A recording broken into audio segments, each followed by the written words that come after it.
Assalamualaikum warahmatullahi wabarakatuh. Perkenalkan, nama saya Maulana Aulia Firdaus. Di sini saya akan menjelaskan kode yang kita pakai. Program ini intinya dibuat untuk membuat termometer digital berbasis IoT menggunakan ESP32. Alat ini bertugas membaca suhu dari sensor DS18B20 lalu menampilkan hasilnya ke serial monitor komputer dan layar LCD 16x2 secara real time. Kalau sensornya mendadak lepas atau rusak, sistem bakal otomatis mendeteksi dan memunculkan pesan error di layar. Untuk library-nya, WRH dipasang supaya ESP32 bisa pakai jalur 12C untuk komunikasi data. Liquid Crystal 12C-H dipakai khusus untuk mengontrol layar LCD biar hemat kabel. Sementara WinRH dan Dallas Temperature H yaitu paket lengkap buat mengaktifkan protokol satu kabel, sekaligus mengubah sinyal mentah dari sensor DS18B20 menjadi angka satuan Celcius yang siap kita baca. Masuk ke kodenya. Bagian paling atas setelah library itu dipakai buat peta pin dan wadah data, di mana GPIO 13 diset sebagai pin sensor, LCD disetel di alamat 0x27 dan dibuat satu variabel bernama suhu Celcius buat menampung angka suhunya. Selanjutnya, fungsi setup berperan sebagai saklar utama yang cuma jalan sekali pas alat dinyalakan. Fungsinya untuk membuka koneksi ke komputer, mengaktifkan jalur 12C LCD, menyalakan lampu layar sambil menampilkan tulisan IoT thermometer selama 2 detik sebagai pembuka, dan terakhir membangunkan sensor suhunya. Terakhir, fungsi looping adalah otak yang bekerja terus-menerus tanpa henti dengan jeda tiap 2 detik. Di sini ESP32 bakal meminta data suhu terbaru dari sensor, lalu langsung melakukan sortir kondisi. Kalau suhu yang didapat mentok di angka minus 127, program langsung tahu kalau itu error karena sensor stopwatch. Sehingga LCD dipaksa nampilin tulisan status error. Tapi kalau suhunya normal, program bakal langsung mengirim angka suhu tersebut ke komputer dan mencetaknya ke layar LCD lengkap dengan simbol derajat Celcius.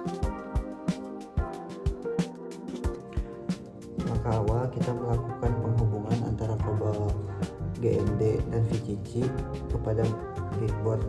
Untuk kabel dengan keterangan GND dan VCC, kita colok kepada jalur negatif untuk GND dan positif untuk VCC. Setelah itu, lakukan rangkaian selanjutnya dengan mencolokkan kabel rangkaian SDA pada pin 21 dan rangkaian kabel SCL pada pin 22 pada komponen USB.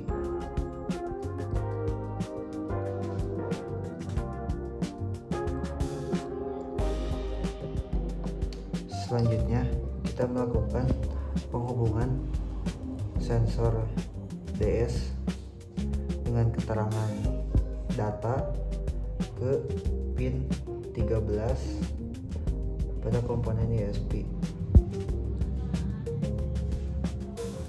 Dan untuk keterangan VCC dan GND dicolokkan kepada jalur positif untuk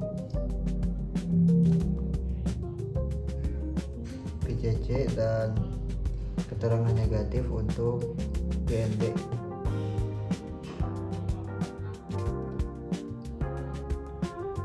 Setelah itu, untuk menciptakan dayanya, kita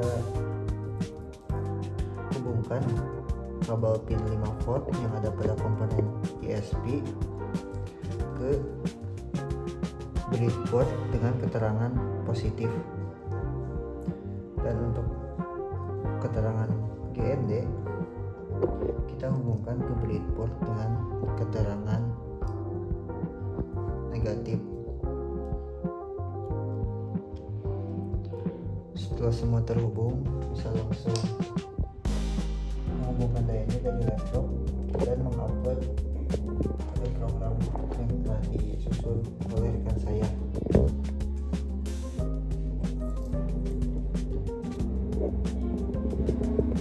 Dan ini tampilan setelah semua rangkaian disusun.